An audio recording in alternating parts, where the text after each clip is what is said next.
you never thought you'd see me here, did you? But I've learned something about the Democratic Party, and I want to let my fellow Republicans in on the secret. The Democrats are as patriotic as us.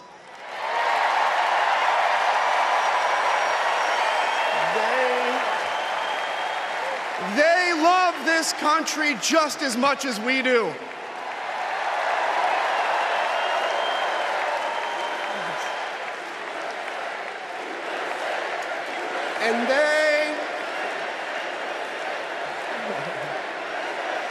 And they are as eager to defend American values at home and abroad as we conservatives have ever been. I was relieved to discover that because I've learned something about my party too, something I couldn't ignore. The Republican Party is no longer conservative. It has switched its allegiance from the principles that gave it purpose to a man whose only purpose is himself. Donald Trump is a weak man pretending to be strong. He is a small man pretending to be big. He's a faithless man pretending to be righteous. He's a perpetrator who can't stop playing the victim.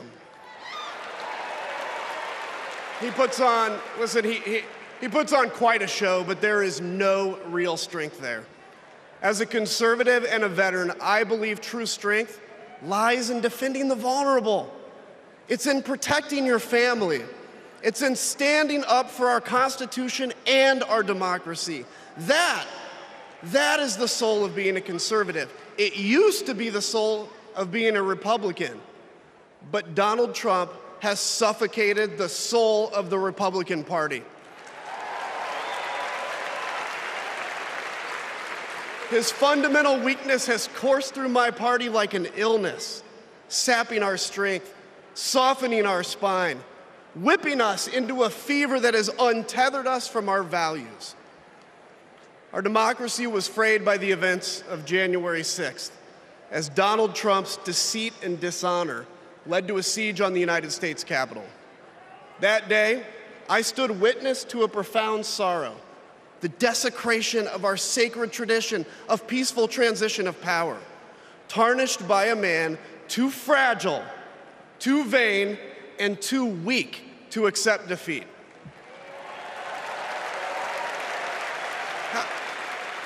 How can a party claim to be patriotic if it idolizes a man who tried to overthrow a free and fair election? How can a party claim to stand for liberty if it sees a fight for freedom in Ukraine, an attack pitting tyranny against democracy, a challenge to everything our nation claims to be, and it retreats, it equivocates, it nominates a man who is weirdly obsessed with Putin?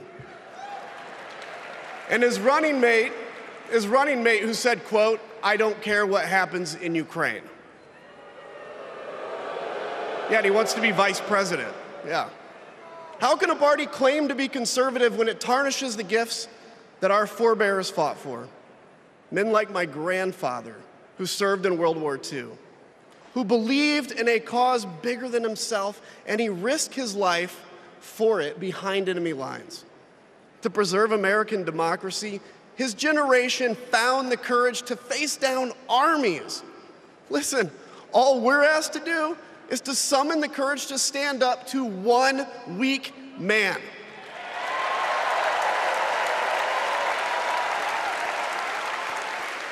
Some have questioned why I've taken the stand I have.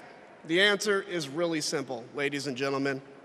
We must put country first.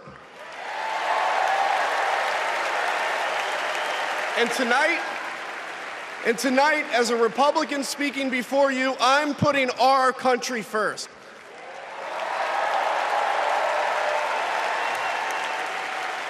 Because the fact is, I do belong here. I know Kamala Harris shares my allegiance to the rule of law, the Constitution, and democracy, and she is dedicated to upholding all three in service to our country. Whatever policies we disagree on pale in comparison with those fundamental matters of principle, of decency, and of fidelity to this nation.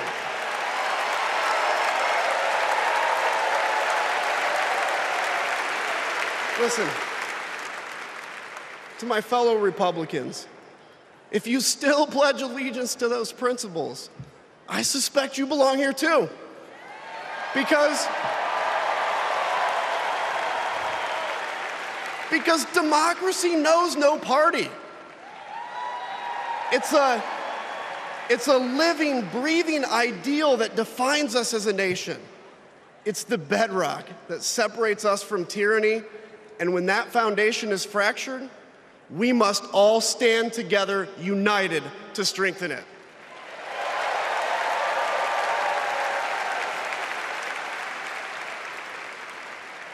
If you think those principles are worth defending, then I urge you, make the right choice.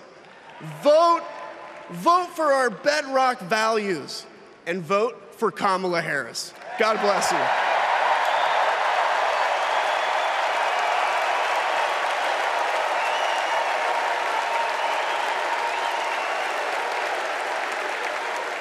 Please welcome lawyer, policy advocate, and sister of the Vice President, Maya Harris.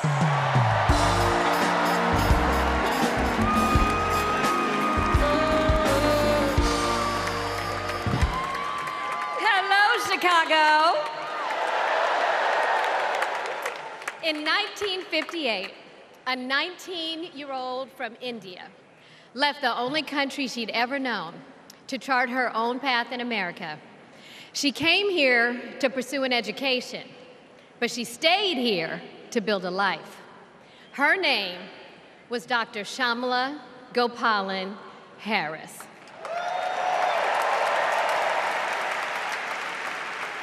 But we called her Mommy.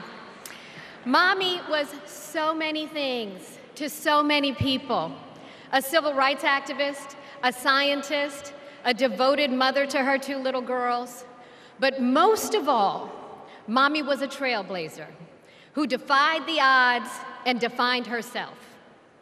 And when it came to Kamala and me, Mommy had great expectations for us, but she had even greater expectations of us. She raised us to believe that we could be and do anything. And we believed her.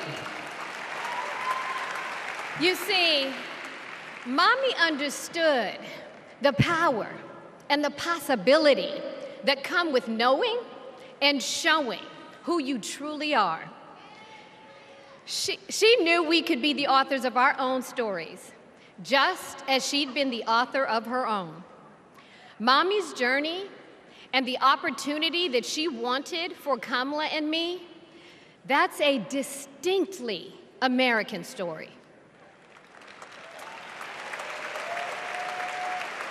We may all have different histories, different struggles, or different perspectives, but what binds us together is the fervent desire to be free, to fulfill our God-given potential. Kamala's entire life has been about fighting for each of us to have that freedom. And like so many Americans, Kamala knows what it's like to be underestimated and be counted out. She knows what it's like to be the underdog and yet still beat the odds.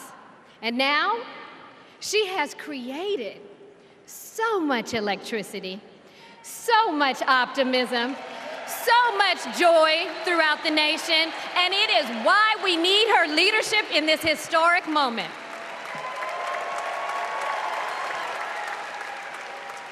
We are living in a time when some are trying to divide us, to separate us in ways that make it difficult for us to come together. Well, look, my sister rejects that view. Where others push darkness, Kamala sees promise. Where others feel detachment, Kamala fosters connection. Where others want to drag us back to the past, my sister says, hold up now, we are not going back.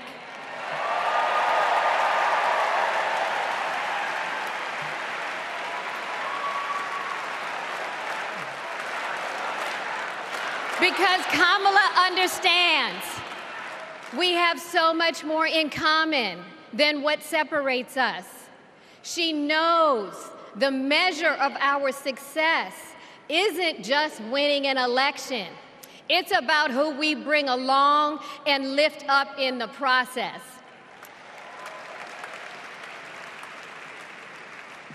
And so as I look out at all of you today and take in this incredible moment, I so wish that Mommy could be here tonight.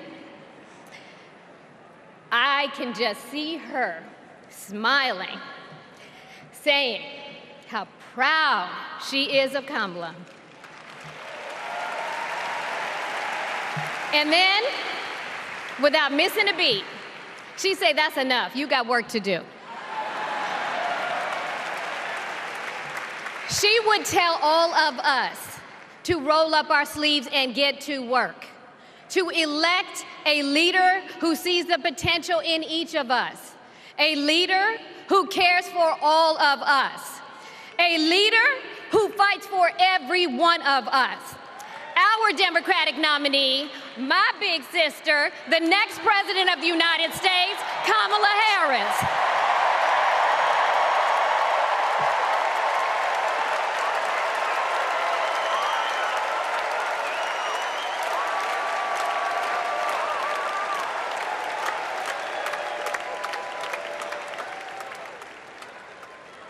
Please welcome North Carolina Governor Roy Cooper.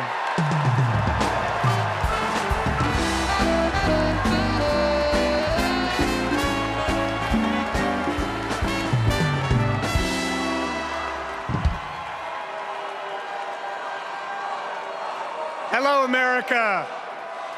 I'm Roy Cooper, the last guy standing between you and the moment we're all waiting for. So I'm going to get right to it. All week, you've heard stories about my friend Kamala. I want to take you behind the scenes of one of them. 2011 was a rough time for American homeowners. Hundreds of thousands were losing their homes to illegal foreclosure. I was Attorney General in North Carolina, while Kamala had just become California's. All the AGs were close to a settlement with the big banks, and it was a pretty good deal. Would have meant $4 billion for California families who'd been ripped off. I know that sounds like a lot, but Kamala said, hang on a minute. I've met these families. I know what they've been through, and they deserve more. She went toe-to-toe with some of the world's most powerful executives, and she refused to give in. Let me tell you, this was a huge risk, but she knew it was a risk worth taking. That's Kamala.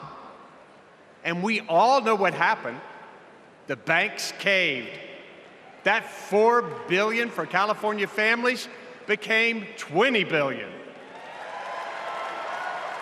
That was the first time I witnessed Kamala in action.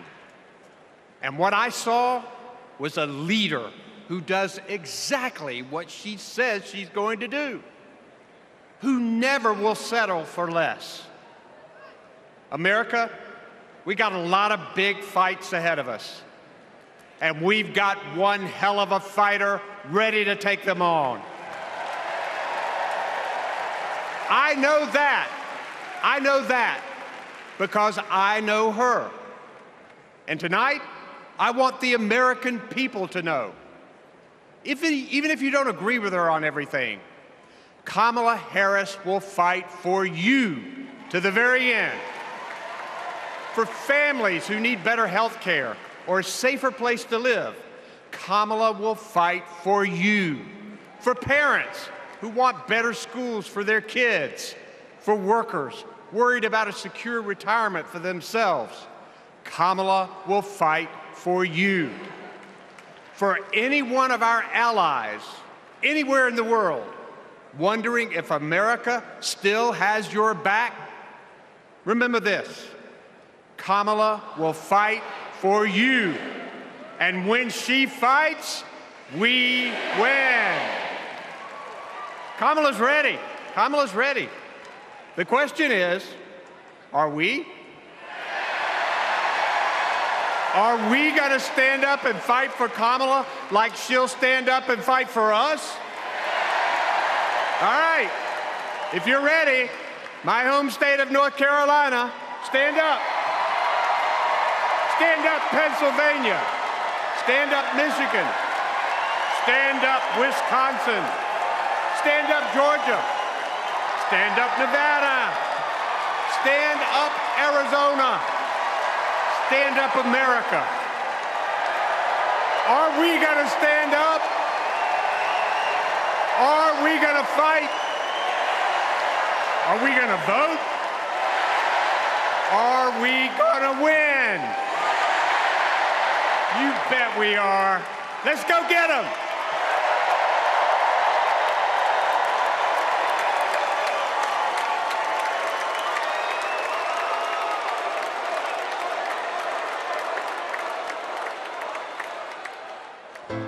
She grew up in a tight-knit neighborhood.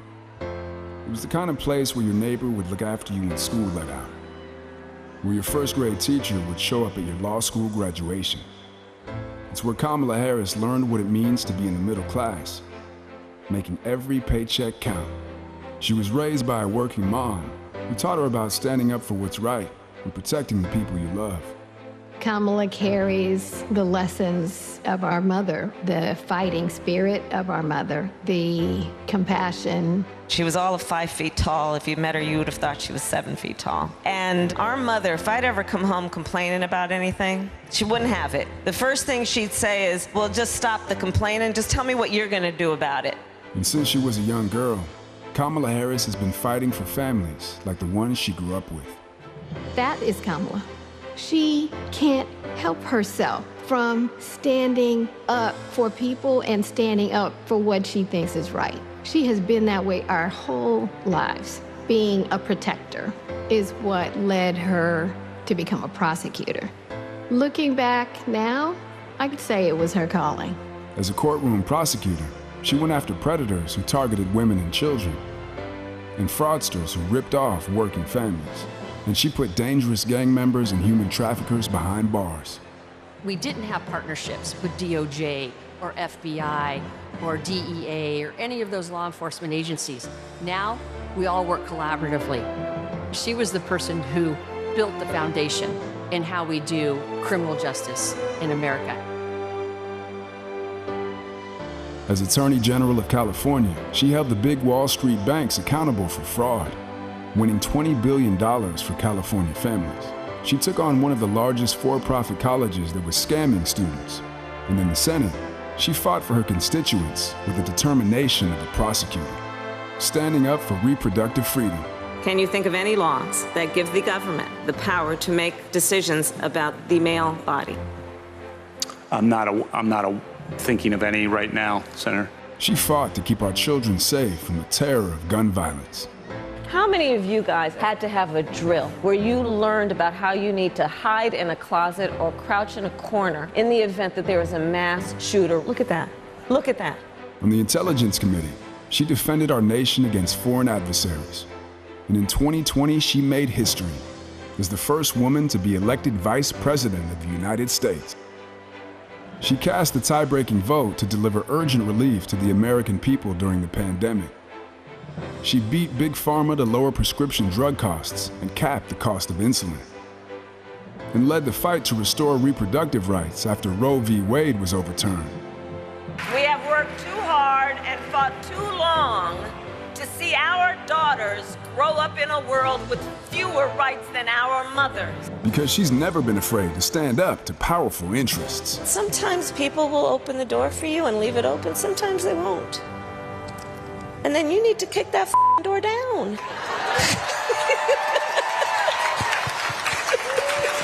Excuse my language. Now, she's running for president, still fighting for families like the one she grew up with. Our campaign is about saying we trust the people. We're saying we just want fairness. We want dignity for all people. And we are a work in progress. We haven't yet quite reached all of those ideals, but we will die trying because we love our country. We believe in our country. We're not falling for these folks who are trying to divide us, trying to pull us apart. We know what we stand for, and we stand for the people, and we stand for the dignity of work, and we stand for freedom. We stand for justice. We stand for equality. And so we will fight for all of it. That's who Kamala Harris is. That's what she believes, and that's what she'll fight for every day.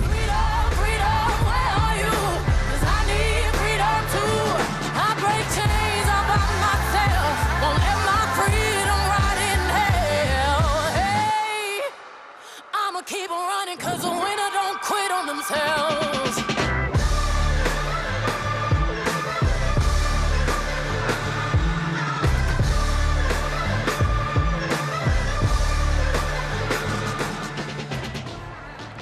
Please welcome the Democratic nominee for president, Vice President of the United States of America, Kamala Harris.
Thank you, everyone. Thank you, everyone. Thank you.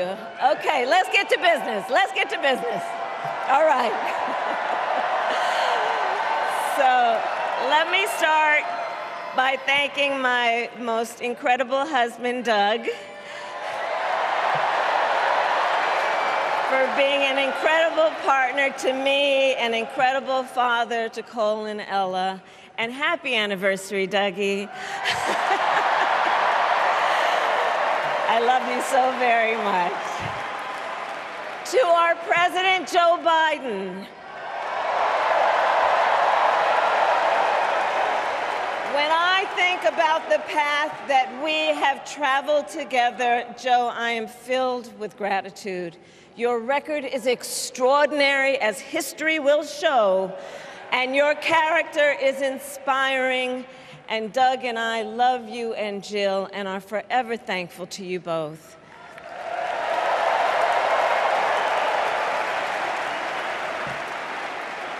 And to Coach Tim Walz,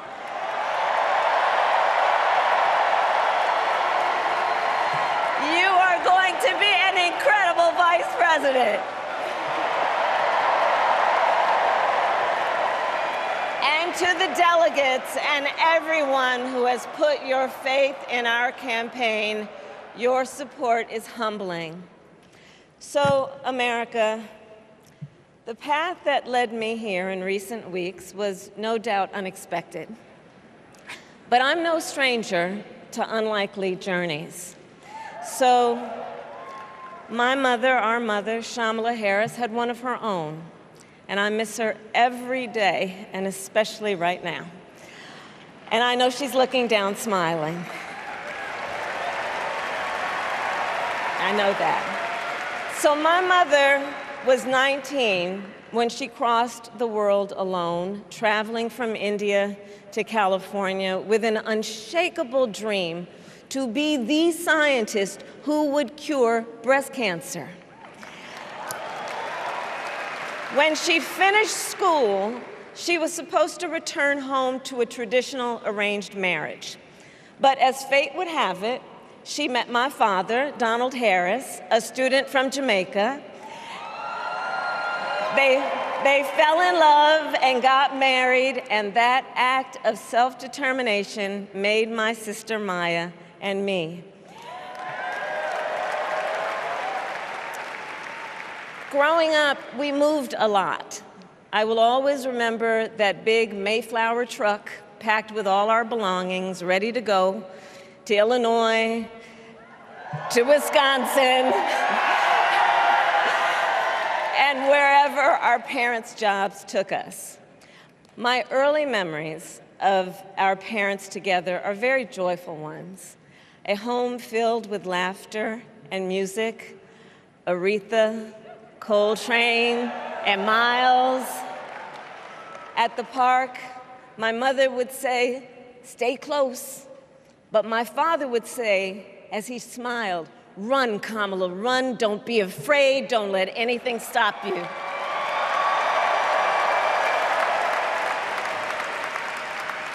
From my earliest years, he taught me to be fearless. But the harmony between my parents did not last. When I was in elementary school, they split up, and it was mostly my mother who raised us.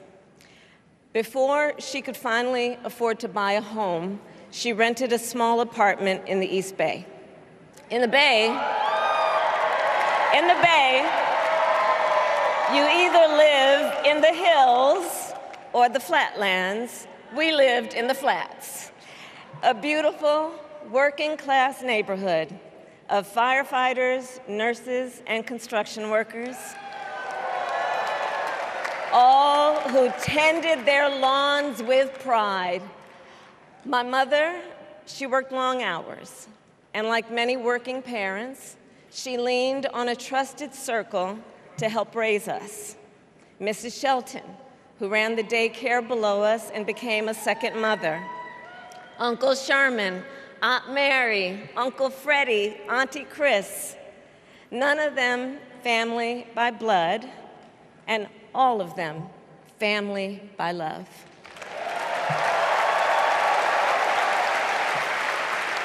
Family who taught us how to make gumbo, how to play chess, and sometimes even let us win. Family who loved us, believed in us, and told us we could be anything and do anything. They instilled in us the values they personified: community, faith, and the importance of treating others as you would want to be treated, with kindness, respect, and compassion. My mother was a brilliant, 5-foot-tall, brown woman with an accent. And as the eldest child, I saw how the world would sometimes treat her. But my mother never lost her cool. She was tough, courageous, a trailblazer in the fight for women's health, and she taught Maya and me a lesson that Michelle mentioned the other night. She taught us to never complain about injustice, but do something about it. Do something about it. That was my mother. And she taught us, and she also taught us, and never do anything half-assed. And that is a direct quote. A direct quote. I grew up immersed in the ideals of the civil rights movement.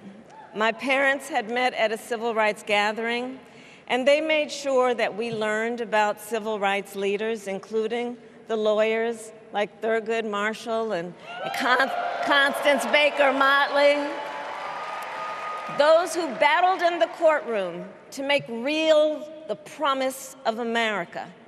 So at a young age, I decided I wanted to do that work. I wanted to be a lawyer.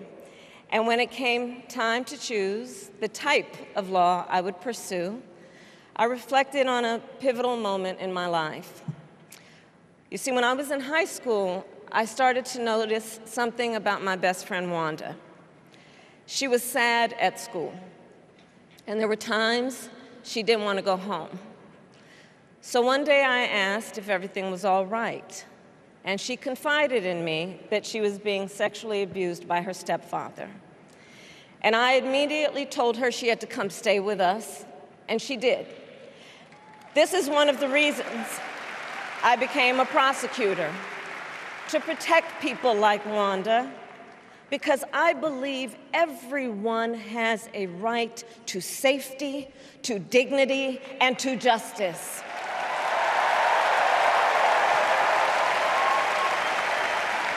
As a prosecutor, when I had a case, I charged it not in the name of the victim, but in the name of the people. For a simple reason. In our system of justice, a harm against any one of us is a harm against all of us.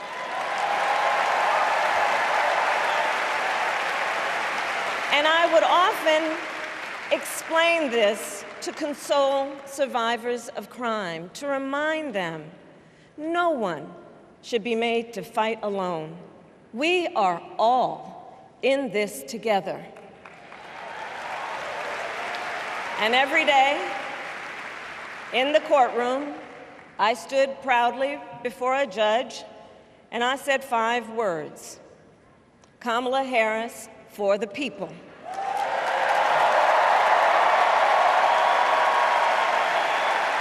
And to be clear, my entire career, I've only had one client, the people. And so, on behalf of the people, on behalf of every American, regardless of party, race, gender, or the language your grandmother speaks, on behalf of my mother and everyone who has ever set out on their own unlikely journey, on behalf of Americans like the people I grew up with, people who work hard, chase their dreams, and look out for one another. On behalf of everyone whose story could only be written in the greatest nation on earth, I accept your nomination to be President of the United States of America.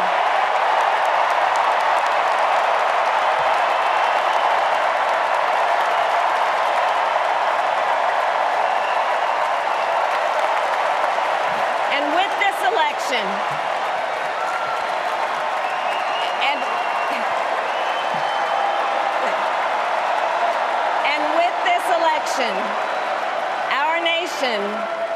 our nation with this election has a precious, fleeting opportunity to move past the bitterness, cynicism, and divisive battles of the past, a chance to chart a new way forward.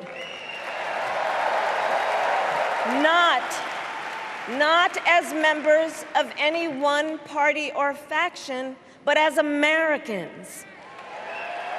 And let me say, I know there are people of various political views watching tonight, and I want you to know, I promise to be a president for all Americans. You can always trust me to put country above party and self, to hold sacred America's fundamental principles, from the rule of law to free and fair elections to the peaceful transfer of power.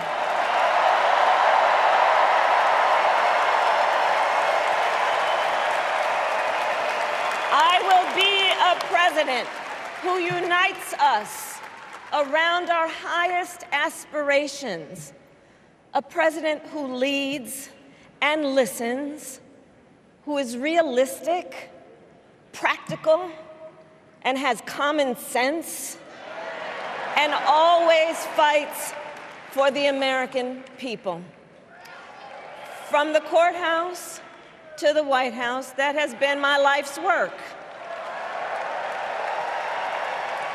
As a young courtroom prosecutor in Oakland, California, I stood up for women and children against predators who abuse them. As Attorney General of California, I took on the big banks, delivered $20 billion for middle-class families who faced foreclosure, and helped pass a homeowner Bill of Rights, one of the first of its kind in the nation.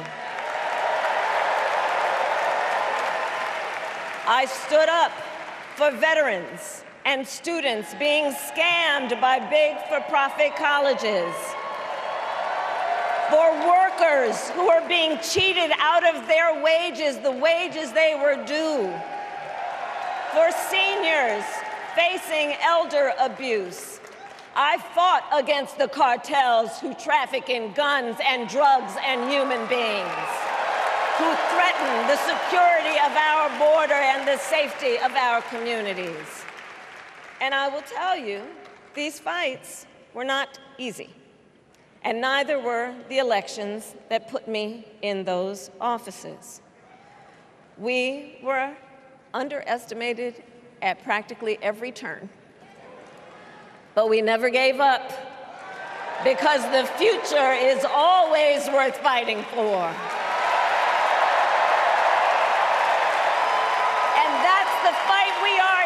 Right now, a fight for America's future.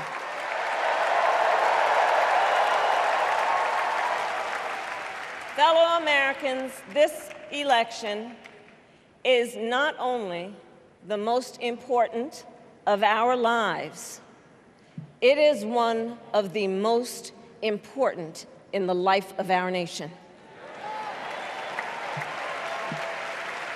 In many ways, Donald Trump is an unserious man. But the consequences of putting Donald Trump back in the White House are extremely serious. Consider not only the chaos and calamity when he was in office, but also the gravity of what has happened since he lost the last election. Donald Trump tried to throw away your votes. When he failed, he sent an armed mob to the United States Capitol, where they assaulted law enforcement officers. When politicians in his own party begged him to call off the mob and send help, he did the opposite. He fanned the flames. And now, for an entirely different set of crimes, he was found guilty of fraud by a jury of everyday Americans and separately found liable for committing sexual abuse.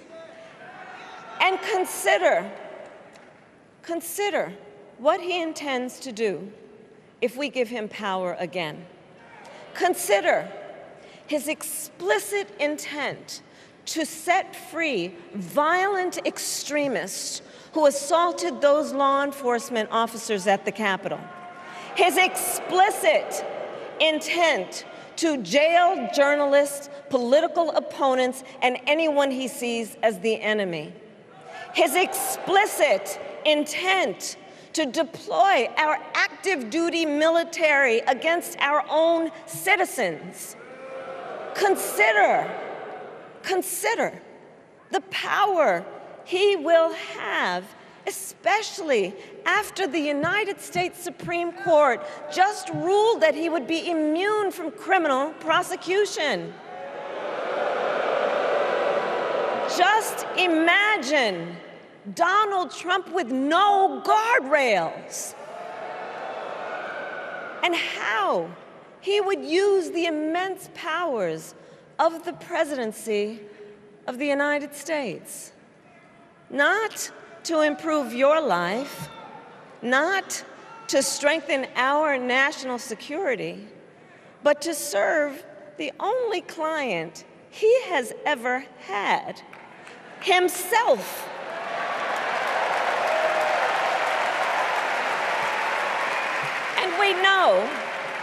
And we know what a second Trump term would look like. It's all laid out in Project 2025, written by his closest advisors, and its sum total is to pull our country back to the past.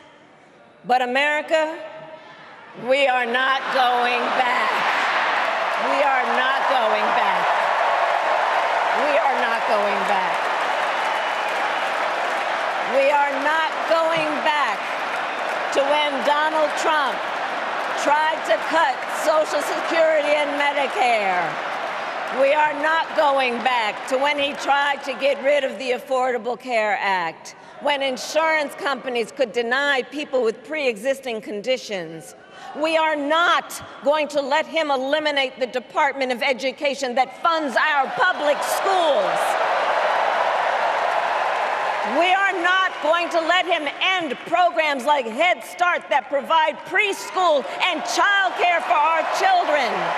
America, we are not going back.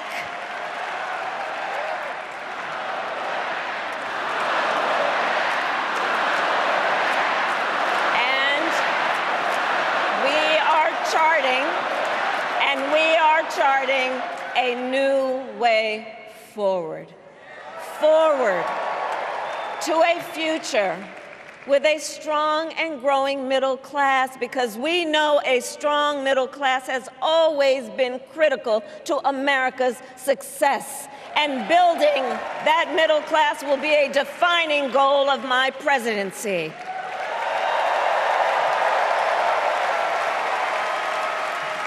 And I'll tell you, this is personal for me.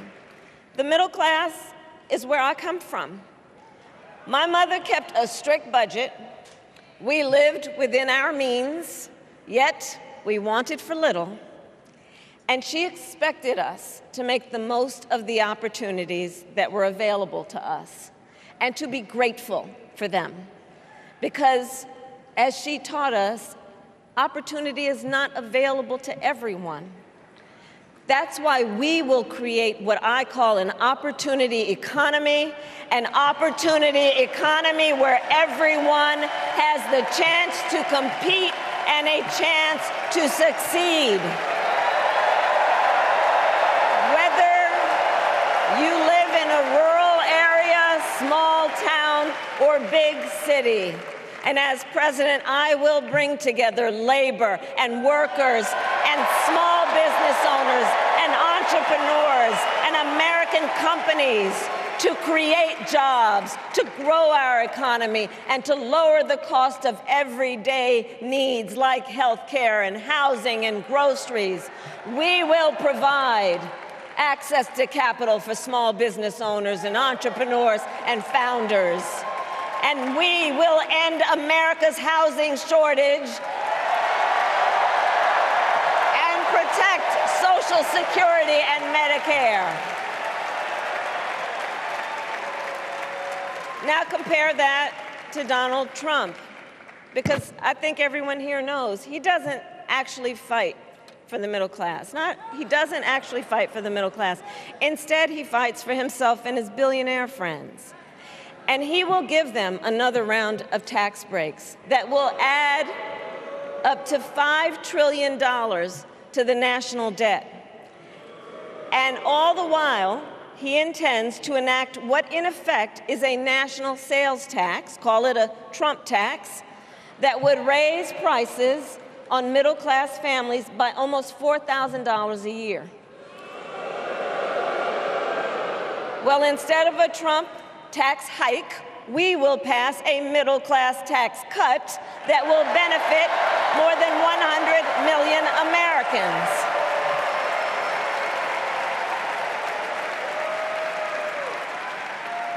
Friends, I believe America cannot truly be prosperous unless Americans are fully able to make their own decisions about their own lives, especially on matters of heart and home. But tonight, in America, too many women are not able to make those decisions. And let's be clear about how we got here. Donald Trump handpicked members of the United States Supreme Court to take away reproductive freedom. And now he brags about it. In his words, quote, "I did it and I'm proud to have done it," end quote. Well, I'll tell you, over the past 2 years, I've traveled across our country, and women have told me their stories. Husbands and fathers have shared theirs. Stories of women miscarrying in a parking lot, developing sepsis, losing the ability to ever again have children, all because doctors are afraid they may go to jail for caring for their patients. Couples just trying to grow their family, cut off in the middle of IVF treatments. Children who have survived sexual assault, potentially being forced to carry a pregnancy to term. This is what's happening in our country because of Donald Trump. And understand, he is not done. As a part of his agenda, he and his allies would limit access to birth control, ban medication abortion, and enact a nationwide abortion ban with or without Congress. And get this, he plans to create a national anti-abortion coordinator and force states to report on women's miscarriages and abortions.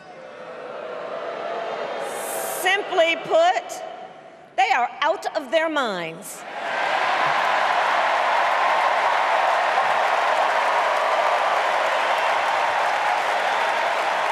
And one must ask, why exactly is it that they don't trust women? Well, we trust women. We trust women. And when Congress passes a bill to restore reproductive freedom, as President of the United States, I will proudly sign it into law.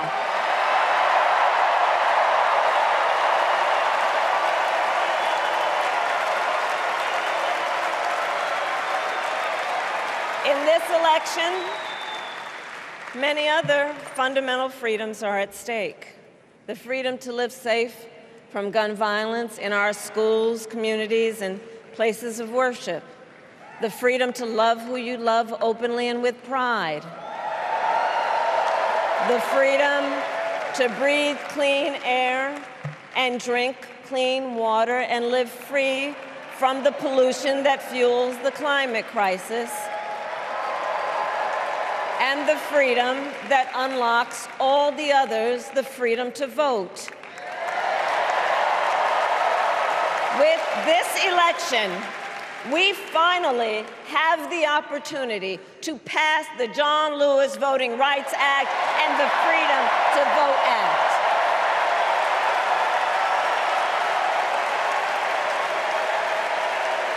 And let me be clear, after decades in law enforcement, I know the importance of safety and security, especially at our border. Last year, Joe and I brought together Democrats and conservative Republicans to write the strongest border bill in decades. The Border Patrol endorsed it. But Donald Trump believes a border deal would hurt his campaign.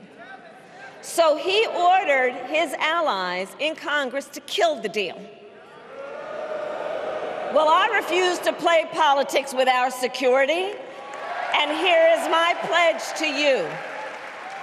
As president, I will bring back the bipartisan border security bill that he killed, and I will sign it into law.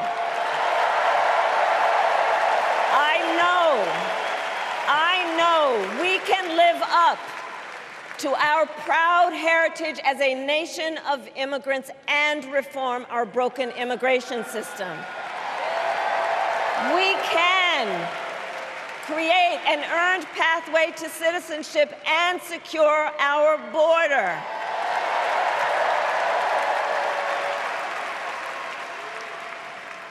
And America, we must also be steadfast in advancing our security and values abroad. As Vice President, I have confronted threats to our security, negotiated with foreign leaders, strengthened our alliances, and engaged with our brave troops overseas.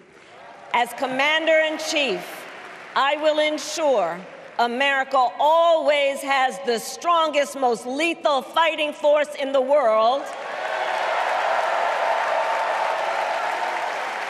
And I will fulfill our sacred obligation to care for our troops and their families, and I will always honor and never disparage their service and their sacrifice.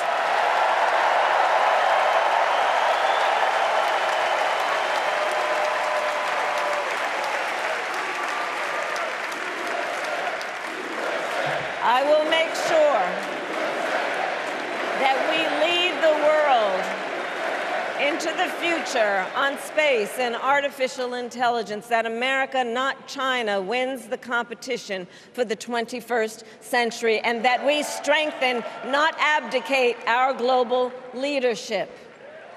Trump, on the other hand, threatened to abandon NATO.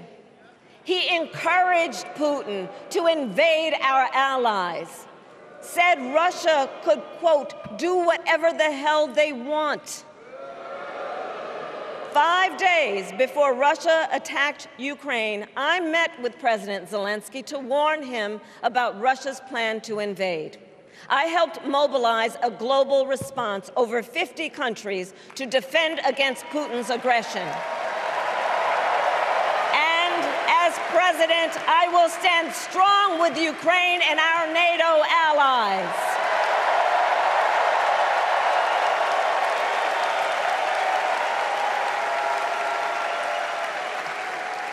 With respect to the war in Gaza, President Biden and I are working around the clock because now is the time to get a hostage deal and a ceasefire deal done.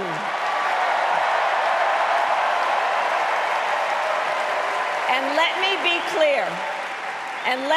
clear, I will always stand up for Israel's right to defend itself, and I will always ensure Israel has the ability to defend itself, because the people of Israel must never again face the horror that a terrorist organization called Hamas caused on October 7, including unspeakable sexual violence and the massacre of young people at a music festival. At the same time, what has happened in Gaza over the past 10 months is devastating. So many innocent lives lost.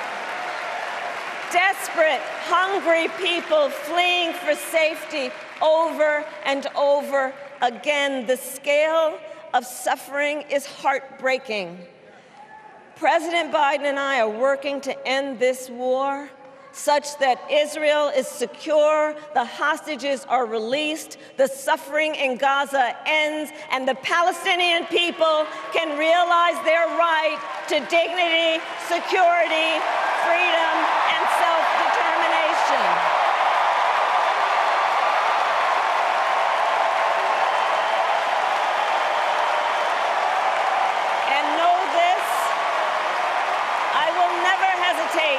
To take whatever action is necessary to defend our forces and our interests against Iran and Iran-backed terrorists. I will not cozy up to tyrants and dictators like Kim Jong-un who are rooting for Trump,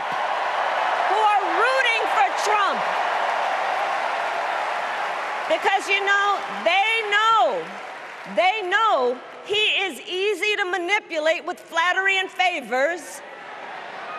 They know Trump won't hold autocrats accountable because he wants to be an autocrat himself. And as president, I will never waver in defense of America's security and ideals, because in the enduring struggle between democracy and tyranny, I know where I stand and I know where the United States belongs.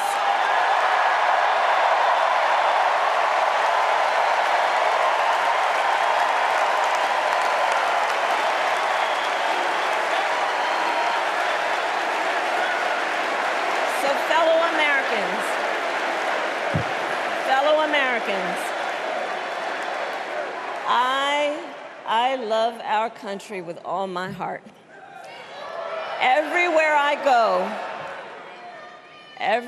go, in everyone I meet, I see a nation that is ready to move forward, ready for the next step in the incredible journey that is America. I see an America where we hold fast to the fearless belief that built our nation and inspired the world, that here, in this country, anything is possible, that nothing is out of reach. An America where we care for one another, look out for one another, and recognize that we have so much more in common than what separates us. That none of us has to fail for all of us to succeed. And that in unity there is strength. You know, our opponents in this race are out there every day denigrating America, talking about how terrible everything is. Well, my mother had another lesson she used to teach. Never let anyone tell you who you are. You show them who you are. America, let us show each other and the world who we are and what we stand for. Freedom, opportunity, compassion, dignity, fairness, and endless possibilities.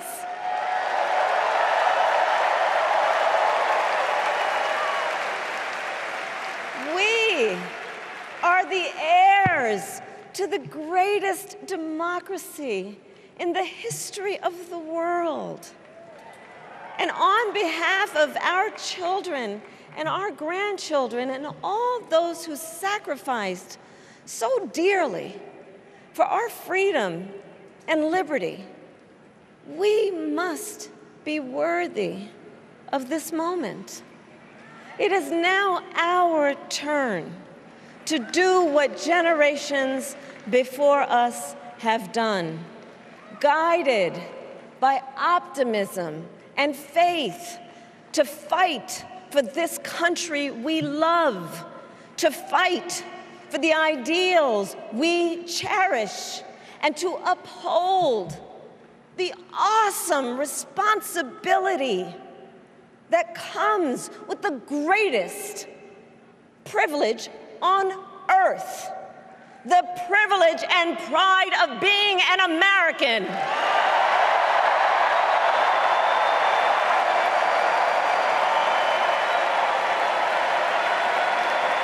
So let's get out there, let's fight for it, let's get out there, let's vote for it, and together let us write the next great chapter in the most extraordinary story ever told. Thank you. God bless you, and may God bless the United States of America. Thank you all.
10 Hail Marys, I meditate for practice.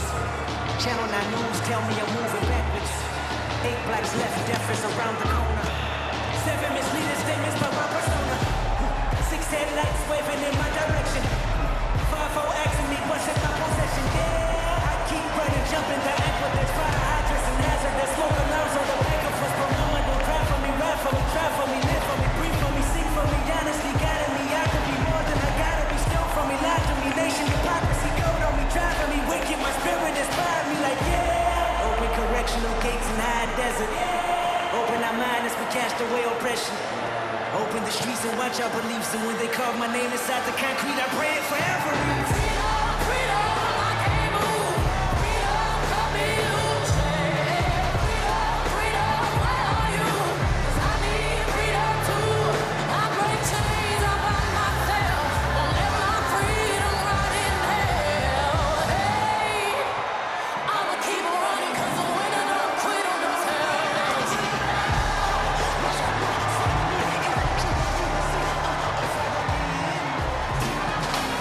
When I move my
Please stand if you are able for this evening's benediction, offered by Rabbi Lauren Holtzblad and Reverend Dr. Amos Brown.